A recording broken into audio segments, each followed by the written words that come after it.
We go. All right. So today we are this tonight actually is Lag BaOmer. Lag BaOmer, of course, is the 33rd day of the Omer, which means we are 17 days to Shavuot, which means it's a good time to discuss Yom Tov. So what I wanted to look at was how is Yom Tov different than Shabbat, and in particular, how do we how do we what are some of the practical implications of those laws? So the first and foremost thing I want to actually talk about is the idea that we have 2 days of Yom Tov here in the diaspora. It is very clear from the Torah that there's only one day of Yom Tov. Every single one of the Yomim Tovim is one day, right? So this was actually last week's Parshat Emor, and it tells you that you have the first day of Sukkot, and it starts with the first day of Pesach, and then you have the last day of Pesach, which is going to have a special quality. It's called a Mikra Kodesh, where you don't do any manner of servile work. Kol melechet avodah lo tasu, and even Rosh Hashanah is a one-day holiday. Just to prove this to you, want to. I'm going to just display the text here for a second. Here we go. Here, and sharing my screen.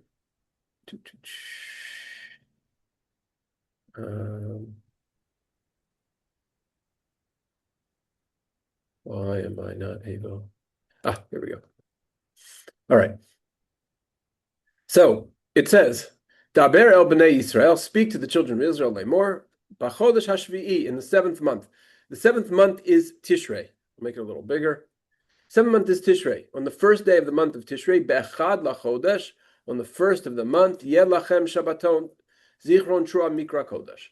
So speak to the Israelite people in the seventh month on the first day of the month. That is, I know that we think of it as the first month, but in the biblical calendar, it is the seventh month. That's Rosh Hashanah. You shall observe a complete rest, a sacred occasion commemorated with loud blasts. Right? On the first day. It doesn't say the first and the second day. It doesn't say 2 days. It says 1 day. There's 1 day of Yom Tov for Rosh Hashanah. Now, this is sort of a funny thing because a lot of American students, they go to Israel to study for their first year, and they're there for the month preceding Rosh Hashanah, and they turn to the rabbi and they say to the rabbi, since I'm now in Israel and I might decide to make Aliyah, might decide to live here, so should I keep 1 or 2 days of Yom Tov? So the rabbi says, well, even Israelis keep 2 days of Rosh Hashanah. So we need to explore that for just a moment. I'm going to just explore the diaspora scenario, and then we'll get back to the first scenario of Rosh Hashanah itself. So each one of these days is 1 day. The reason that we keep 2 days is because there was a time when the Jewish people established their calendar independently. That meant that there was a court in Jerusalem, and the witnesses would come and they would give testimony that they saw the moon. And based on this testimony, the high court would then go and it would establish the new moon, and as such, it would establish the month, establish the year, etc. And that is what would determine when a holiday would take place. So once they determined that it was a new, the month was, let's say, 30 days instead of 29 days, then everyone would know that Pesach was 1 day later than they might have thought, and so that they could establish very clearly which day the holiday was going to take place. If, however, you lived far away, and this far away in biblical terms was Babylon, wasn't in post-biblical terms, I should say. This is about Talmudic times. So in Talmudic times, you could live in Babylon. Now, they used to have a system of signal fires, and the signal fires would be such that, from one mountaintop to the next, you could see when they when they lit the fire on top of the mountain, and then you would light your fire, and then the next mountain would light its fire, the next hilltop would light its fire, et cetera, until it got to somewhere in Babylon, and they could say, "Oh, you know what? Actually, it's the new month has been declared. Pesach is on such and such a date." The problem is that was an early network communication, and as it turns out, that network was particularly easy to hack because all you had to do is turn up to light a fire on a hilltop just slightly to the left, and it would look just the same to the guy who was 3 miles away. And what could you do? That was the end of the network. So they decided, okay, you know what? There are people who've been hacked our network, the various competitors to the Jewish people, different sects. They said, okay, because we don't know, because it takes 2 weeks for the Pony Express to get out there to send the messenger from Israel to Babylon, you guys in Babylon, you're going to have to keep 2 days of Yom Tov. And essentially, in preservation of that fact that outside of the Israel, the certainty of time was distorted as a fiat of law. The Talmud even says, "Minag avoteim biyadehem," that the custom of their forefathers is in their hands. That custom, in a sense, is preserved as an act of law, and as such, everywhere in the diaspora we keep 2 days of Yom Tov for every single one of them. Even though I can pull up on my calendar right now and I can tell you on the year 2126 when Pesach will be. In fact, I could even we have an intercalated calendar. It's purely mathematical. So we know what the calendar is. And they used to publish a book. I used to have it here when it used to be actually relevant. I'll pull it out.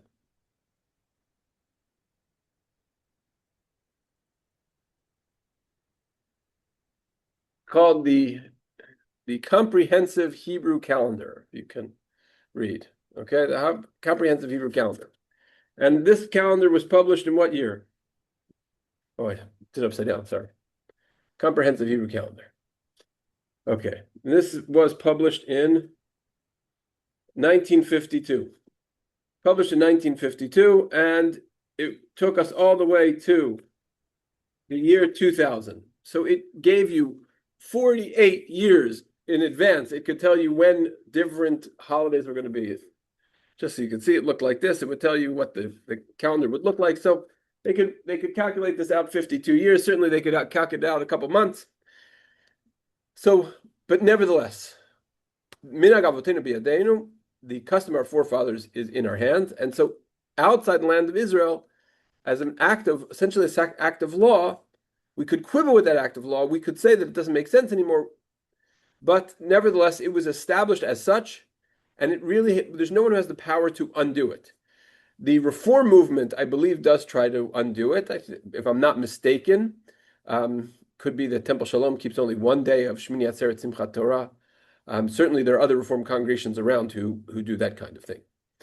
But the halacha has been quite firm on this, and you cannot really undo the second day of Yom Tov.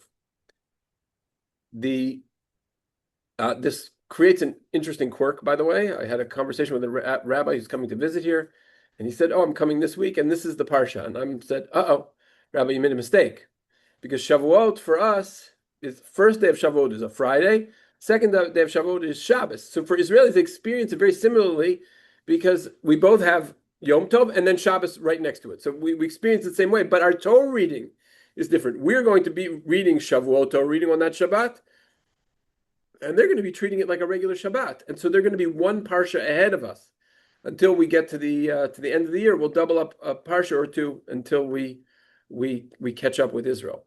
That happens occasionally in these kinds of situations where our last day of Yom Tov is their Shabbat. I'm not sure why Aaron clapped about that, but maybe he's happy that we get a double parsha 1 week. No, it was a question. What's that? It was a question. I couldn't see the. Oh, what's the question? Well, for example, you're right in that we keep 2 days for everything. In Israel, they keep 2 days for Rosh Hashanah, but 1 day for everything else. So yeah, I'm about to get to Israel and 1 day of Rosh Hashanah. Haven't gotten there yet. Is that what your question is? Yeah. Okay. Okay, you haven't got there yet. Okay. Yeah. So Rosh Hashanah is unique. Let's just take the holidays sort of in categories. There are two holidays which really are determined by the two holidays, the two maybe major holidays, Pesach and Shavuot, the major pilgrimage holidays, are both on the 15th of the month. So those you have plenty of time to sort of get ready for those. Yom Kippur, the 10th of the month, you still have time. Shavuot is on the 6th of the month, but Shavuot is dependent on Pesach, so it doesn't really do its own independent calculation. So everything, all of the holidays are either functionally, they have a minimum of 10 days, which is Yom Kippur, 15 days for Sukkot and Pesach, and you have 56 days, no, sorry, 15 plus 49 plus 6. So you have 55 and 15, you have 60 days. All right, you have 70 days between the beginning of Pesach and Shavuot. Sorry, between beginning of Nisan and Shavuot. So you plenty of time. The only holiday which is on the first of the month, which could even confuse Israelis living in Israel at the time, which the Talmud says it did. It said that because you need to establish the month and you also have to set the ritual in motion, it's so compressed. It was the statement of the Talmud is nitkalkalu halavim b'shir, that the Levites even said the wrong prayers for the sacrifices. And so they made it as a rule, because Rosh Hashanah falls on the first day of the month, 2 days of Rosh Hashanah. So Rosh Hashanah is 2 days because it's the beginning of the month. It's almost impossible to calculate even in the land of Israel. So that's the story about that. Okay. Now, fundamentally though, Yom Tov is different than Shabbat. And here I'm going to go back to our little section of Vayikra, and this is the section which talks about the various holidays. And it starts out, it says,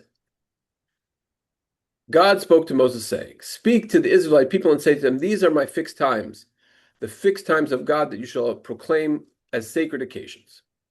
All right, these are the sacred holidays of the Jewish people. And it starts though with Shabbat. Sheshet yamim te'aseh melacha, 6 days work shall be done. Uvayom hashvi Shabbat Shabbaton, and on the 7th day shall be Shabbat. Mikra Kodesh, a holy convocation, and this is the next important words. Kol melacha, all work shall not be done. So the idea on Shabbat is, it says, a complete rest. The idea of complete rest is a way that we as humans can give physical testimony to the fact that we believe God created the world, because we are imitating God in complete rest. Should we cook food? That is a transformative act. The halakha defines that as a transformative act. If I take a raw egg and I cook it, that is a transformation, and that transformation is similar, at least in halachic terms, to God creating grass or stars or what have you. So this is, the Shabbat requires a kol melacha, all manner of work. Skipping down to the very first of the holidays is Pesach. And on Pesach it says, B'yom HaRishon Mikra Kodesh, on the first day it shall be a sacred occasion, a holy convocation, sometimes it's transferred as Kol Melechet Avodah Lo Tasu. Now here, instead of Kol Avodah, all work, it says Kol Melechet Avodah, which here it says, they translate it, you shall not work at your occupations. Other translations, there's no manner of servile work, right?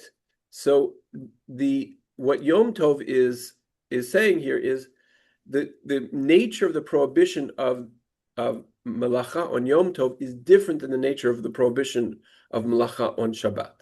And what that functionally means is that you are allowed to do things on Yom Tov for the joy of Yom Tov, for the celebration of Yom Tov. This is understood, generally speaking, as the ability to cook. And in fact, other activities which are generally in service of making the meal, the best example of which is carrying, right? We live in a modern world where we open the faucet, the water comes in, but our ancestors did not live in such a world. They had to go to the well, right? So the idea that you might be able to walk to the well was important for making sure that you could prepare your food on Yom Tov. So in this scenario, one is permitted to um,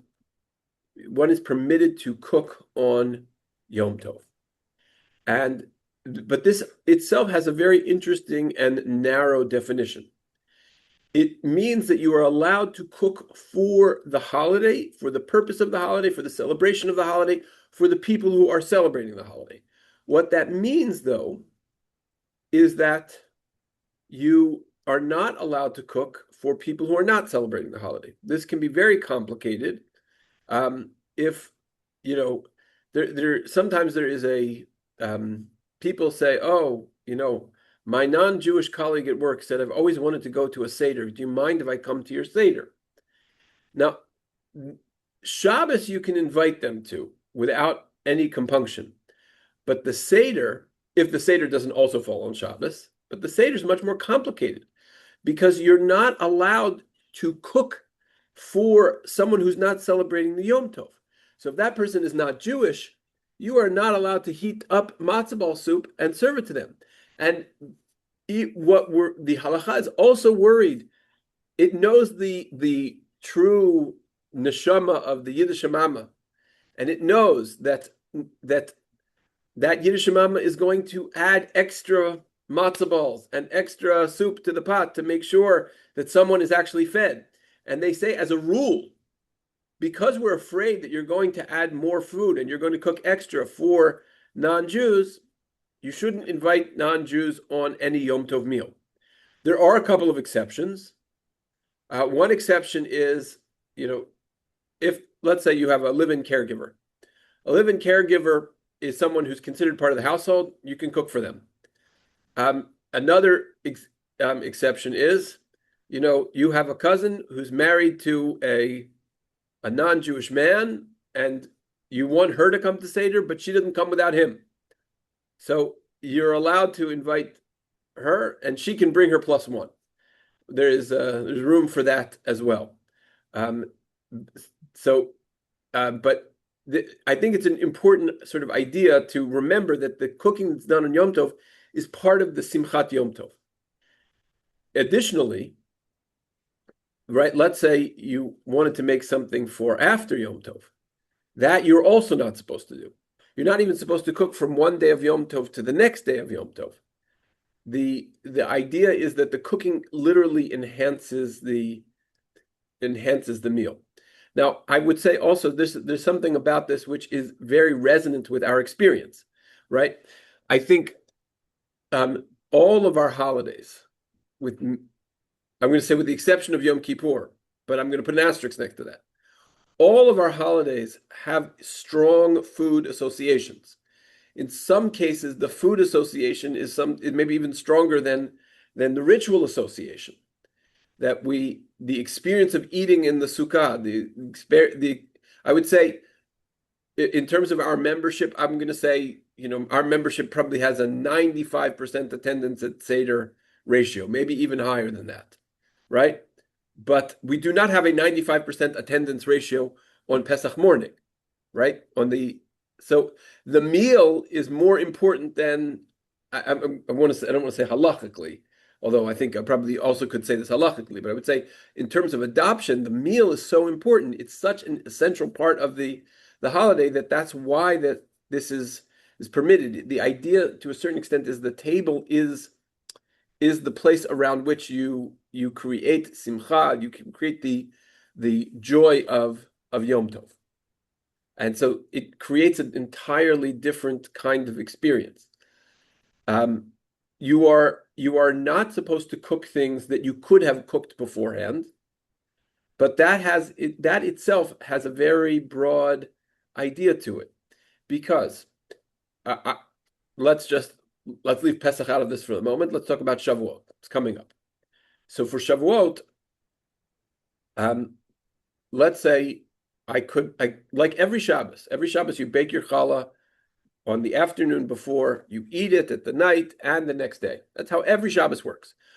Obviously, it is forbidden to bake your challah on Shabbat. It's forbidden to bake bread on the day of Shabbat. So we always eat half day old bread on Shabbat morning.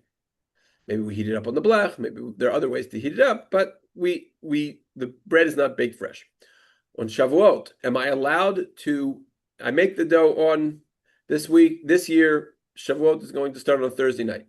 Am I allowed to make my dough on Thursday, bake half of it on Thursday for Thursday night, and then save some for Shabbat for Friday morning and bake some more bread Friday morning?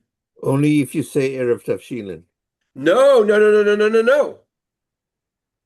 Even if I forgot an Erev Tavshilin, I'm eating Yom Tov lunch. Am I allowed to bake bread for my Yom Tov lunch? The answer is yes. Yes. Because everybody knows there is nothing like bread right out of the oven. Right? There's the bread right out of the oven is it's a little slice of heaven that God gives us the ability to enjoy in this world. Right? It's just unbelievable. Fresh bread. So fresh bread is something that we should come to. We are allowed to make because everybody knows that that's like that. Now, brisket, on the other hand, most people will tell you that the brisket, you put the brisket, if you let the brisket freeze, it breaks down the meat a little bit more. So brisket, maybe you don't make fresh because brisket it gets does well being prepared ahead of time. Now, Aaron was saying something else which was interesting, and that is the concept of Eruv Tavshilin. This year, for both Israelis and diaspora Jews, we're going to have an issue. The issue that we're going to have is that we have Shabbat that comes the second day. We can't cook for Shabbat. We can't there are lots of things that we're going to be restricted on because Shabbat supersedes Yom Tov in terms of these rules. So, on this particular occasion, as we did for Pesach this year, you're supposed to make something called an Eruv Tavshilin. Eruv Tavshilin leverages off the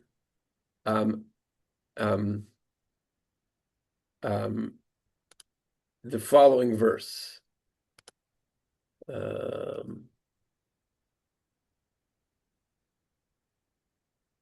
It says, Zachor et Yom HaShabbat l'kadsho. Remember the Sabbath day to keep it holy. So the Talmud has this cute little interpretation. It says, Zachrehu, remember it, me'acher sheba lahashkicho, from another one that's going to get you to forget your Shabbos. Now, what's going to get you to forget Shabbos? Well, the fact that it's Yom Tov is going to get you to forget Shabbos. So the concept of Eruv Tavshilin, it builds on two ideas. One is it says, look, if you started cooking before Yom Tov for Shabbat, we allow you to continue cooking on Yom Tov for Shabbat. Plus, there is an additional idea, which is, technically it's called a harama. A harama is it's called a sort of I guess you might call it trickery. It's an admitted fiction. What's the fiction that we say?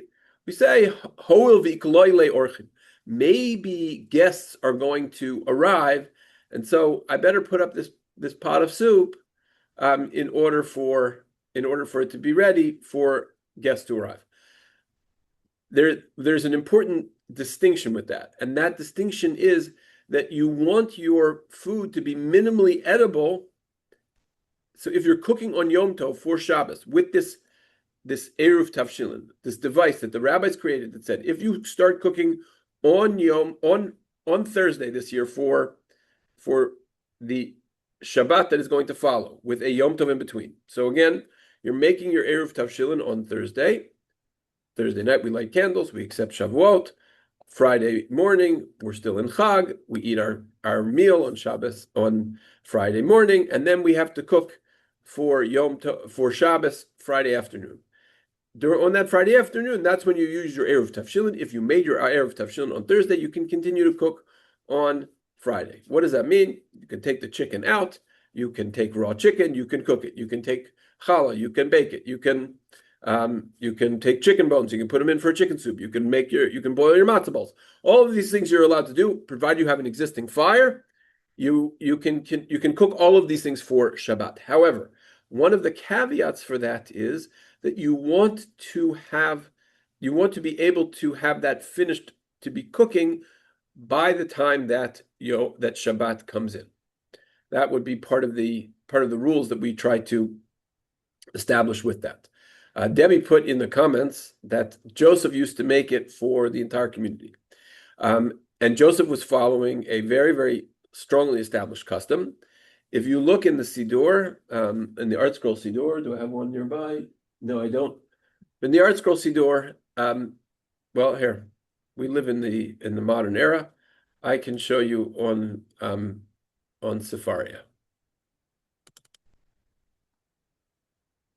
So what's interesting, by the way, this is a website called Sefaria. It's got all sorts of texts.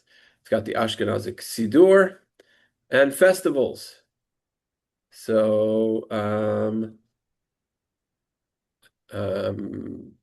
guessing, usually when I hit festivals, hold on, festivals, Shalosh Regalim.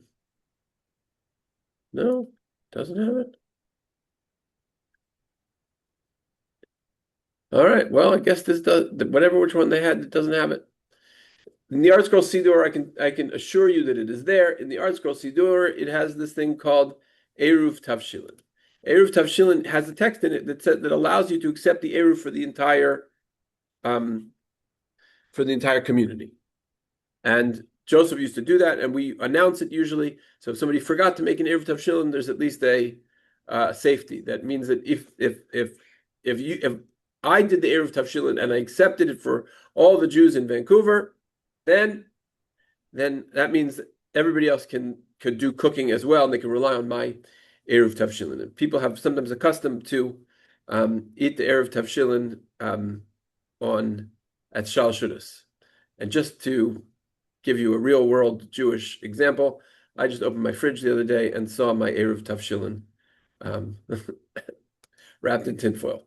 And we are 35 days past when I made it. So I think it's time to dispose of that Eruv Tavshilin, but that's sort of that's part of that.